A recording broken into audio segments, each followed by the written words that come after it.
Olá, eu fiz dois vídeos recentes, um chamado Nunca Cometa esse erro de pré-dimensionamento e outro chamado Qual a altura de um prédio de 30 metros. Mas a questão é, nos dois vídeos eu abordei isso aqui e me falaram no comentário: tá, Gilberto, mas e a rigidez axial? Será que eu não consigo otimizar a estrutura ali colocando uma rigidez axial maior nos pilares e daí reduzir a carga e otimizar a estrutura? A questão aqui é o seguinte: essa estrutura aqui eu não tenho um aumento de rigidez axial, tá? E alguns softwares vêm com esse coeficiente de aumento de rigidez axial que pode ser aplicado nos pilares. Na maioria das vezes eu vejo pessoas chutando, coloca 10% a mais em cada um, coloca 1.1, 1.2, 1.3, 1.4 e assim por diante, de qualquer jeito, tá? Ou coloco em todos os pilares sem pensar se aquele pilar vai ser diferente, porque se é um pilar de transição, se é um pilar normal, não pode ser considerado a mesma coisa, até porque vai depender do tempo de score, do tempo de execução, entre outros fatores, tá? É uma coisa que pode ser feita para aumentar a precisão de cálculo, mas não é uma questão que, eu vou fazer isso e vai otimizar, eu vou reduzir a taxa de ácido na estrutura, tá? Ou eu vou fazer assim e daí vai conseguir economizar um monte. Não é assim, tá? A questão aqui é o seguinte: primeira coisa então, qual a questão realmente do aumento da rigidez axial por encurtamento dos pilares? Bom, a primeira questão é, cada andar ele é concretado reto sobre o anterior, tá? E que a questão aqui é o seguinte, ó, vamos imaginar que eu tenho, digamos, um andar, até aqui uma laje que eu tenho aqui, ó, digamos que como eu tenho um pilar interno, né, que é a questão do pré-dimensionamento lá que eu demonstro, de fazer um pilar interno com uma deformação errada, tá? No caso, eu faço todos os pilares na mesma seção, o que acontece é que a estrutura vai deformar dessa maneira, tá? Inclusive, esse modelo aqui é a mesma coisa, ó, eu tenho 3 pilares da mesma seção. Como que a viga vai deformar? Tá? A questão da viga vai deformar é o seguinte aqui, ó, ela vai deformar dessa maneira aqui, onde no meio ela vai ter uma deformação maior que na ponta.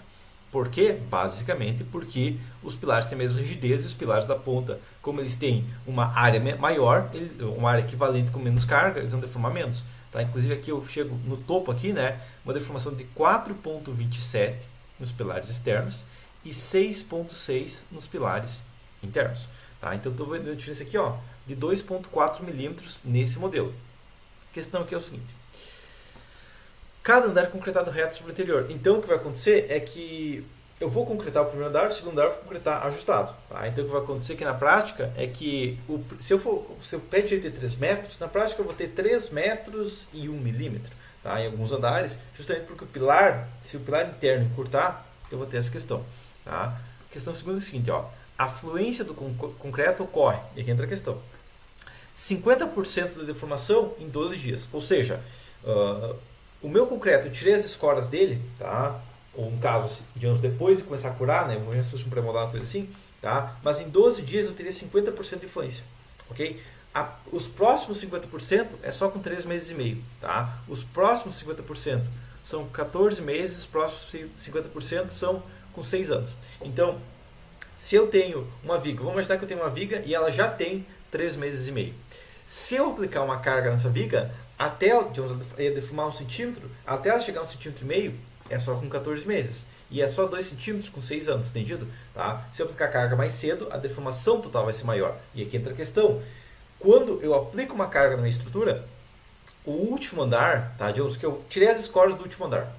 O que vai acontecer é que o pilar do último andar ele tem 1 mês de vida.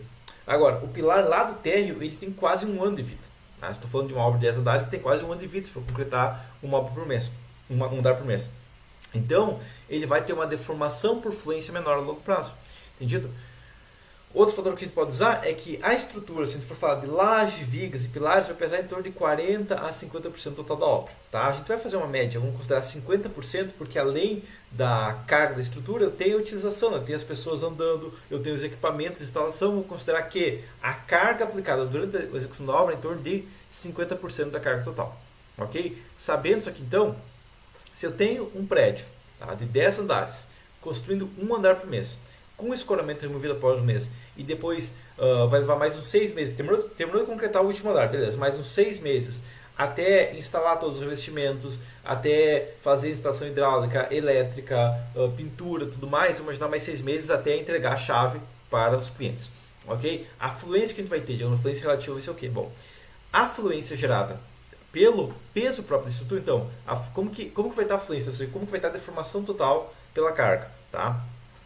O que vai acontecer é que, quando eu retirar as escoras, eu vou ter a fluência imediata, a deformação imediata, mais 70% a longo prazo. Tá? Enquanto que o pilar lá do topo, tá? O pilar lá da cobertura, ele vai ter a mesma fluência imediata de 1, né? A deformação imediata de 1, mais 130%. Então, o pilar do topo vai deformar 130 comparado a 70. Só que depois de um tempo com a entrega da obra, os dois vão estar com uma cura mais adequada. Então, eu vou ter mais 50% a longo prazo do pilar da base e mais 80% do pilar do topo. Se for tirar uma média, sabendo que os dois casos são 50% da carga, eu tenho o quê? Que, na média, se a deformação imediata por toda a carga foi de 1, tá? No pilar do primeiro andar vai ser de 1,6, enquanto o pilar da cobertura vai ser 2,05. Ok? Tá? Isso vai acontecer o quê? Tá? Claro, não pode generalizar, isso aqui é um cálculo específico que eu fiz para um prédio de 10 andares, construindo um andar por mês. Tá? Estou fazendo um sobrado, não é a mesma coisa. Estou fazendo um prédio de 30 andares, não é a mesma coisa. O prazo é diferente. Ah, mas aqui concreta um andar cada 3 meses. Não é a mesma coisa. Aqui concreta um andar por semana. Não é a mesma coisa. Ah, mas aqui trabalha com os primeiros 4 andares e vai ficar 30, ok? Novamente muda. Então, tem essa questão. Mas, nesse caso, eu tenho uma rigidez relativa, ou seja, um ganho de rigidez do primeiro andar de 28%. Ok? Então, a questão que eu tenho aqui é que essa rigidez, eu tenho uma rigidez relativa maior da estrutura de 28%. Tá? E que numa obra desse tipo vai ser extremamente crítico, vai mudar muito a concepção. Por quê? Porque a obra desse tipo aqui é uma maluquice. Tá? E por que ela é uma maluquice? Basicamente, porque pilares externos e pilares internos não podem ter a mesma seção. É maluquice. Tá? Que é a questão que eu falo no vídeo para dimensionamento. Mas a questão é, esse pilar tem 104 toneladas e esse pilar tem 166 toneladas. Eu não posso fazer um pilar para 104 e um pilar para 166 com a mesma seção. Ok? Se esse pilar aqui tem 70, o que eu espero é que o pilar interno ali tenha 70 vezes 104 dividido por 66, que ele tenha, sei lá, 40. Ok? Então a questão é que eu não posso fazer dessa maneira. Tá? Então a primeira coisa que eu tenho que verificar aqui, só quero demonstrar como que está a taxa de aço. Tá? E vamos imaginar que a modelagem que eu quero fazer é que eu quero uma taxa de aço abaixo de 3% nesse modelo. Tá, mas dá para chegar a 4%? Dá. Tá? Mas nesse caso eu limitei com uma ideia base abaixo de 3%. E o pilar interno, ele chega a 2,6. Ele está com, atualmente, ok, é muito aço. Um prédio de 10 andares é normal isso aqui, tá? Mas ele está atualmente com um total de 18 barras de 16 milímetros. Ok? Tá? Então, essa é a taxa de aço no pilar. Só que os pilares da extremidade, que tem a mesma seção, mas uma carga muito menor, eles não têm isso. Os pilares da extremidade, eles têm 12 barras de 10, do topo até a base, porque a taxa de aço mínima. Ok? Um pouquinho mais que mínimo. Tá? Mas a questão aqui é o seguinte, eu posso fazer esse mesmo pilar, só de 20 por 40, ok? Tá? Vai falhar. A princípio pode dar uma taxa de aço maior inicial, mas a questão é que esses pilares aqui, como eles têm uma seção menor, eles vão perder inércia, vai deixar de ser uma medida de rigidez e vai passar mesmo assim. Tá? Então vou verificar como ficou aqui agora, quando eu fiz pilares de 20 por 40, que é o que eu espero. Tá? Uma carga similar ao que eu espero. O que vai acontecer? Esses pilares estavam com 20 por 70, vão para 20 por 40 ou ele vai começar com 6 barras de 10, chegando na base com 10 barras de 16. Só claro, meu pilar 2 falha. Tá? Meu pilar 2 falha por muito, não. Tá? Ele falha por 5%. Tá? E a questão é, se eu faço pilar de 20 por 75, ele já passa. Okay? Ele já passa dessa maneira. Entendido? Então a questão é, eu preciso aumentar muito meus pilares? Não. Eu peguei um pilar que estava com 70, aumentei para 75 e pronto. Foi essa questão que aconteceu. Só a questão aqui que eu estou modelando ainda tem a rigidez total. Eu ainda tenho a estrutura com a rigidez real que ela vai ter. Tá? Aqui outra questão. O que vai acontecer aqui é o seguinte. O momento fletor dessa estrutura vai ter uma diferença. Tá? Eu vou começar com um momento fletor de 5.5, depois eu vou para 5.3, tá? Depois eu vou para 5.3 ainda, aqui vai ficar meio que 5.29. Tá? Eu vejo que tem uma diferença de momentos? Sim, mas é pequena. Por quê? Porque eu já corrigi a concepção. Tá? Aqui está chegando 5.2 comparado a 5.3, então tem uma diferença pequena, né? Quem sabe aqui 5.1 e aqui está chegando a 5.18. Então 5.18 comparado ao último andar, que é uma questão específica, tá? Mas no penúltimo andar 5.36, 5.36 dividido por 5.18, eu tenho 3% de diferença, uma diferença bem pouco crítica. Entendido? Eu aumentei esse pilar 5 centímetros aqui, reduzi esses pilares drasticamente, reduzi eles em 30 centímetros.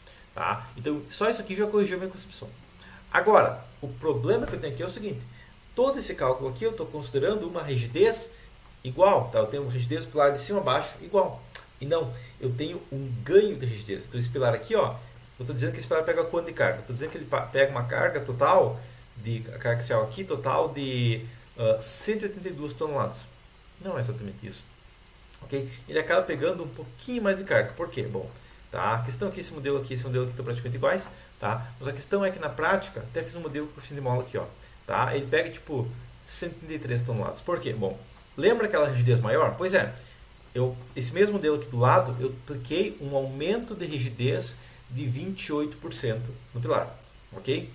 O que aconteceu aqui? Tá? Os dois modelos são iguais, a única diferença é que eu apliquei um aumento de rigidez nesses pilares aqui, nesses três pilares no caso, tá? De 28%. O que aconteceu aqui? O que aconteceu aqui foi o seguinte, ó, que a carga estava em 132,48, ok? E ela foi para 183,63. Então, 183,63 dividido por 182,48. 182,48. Deu menos 1 vezes 100, deu uma diferença de 0,6%.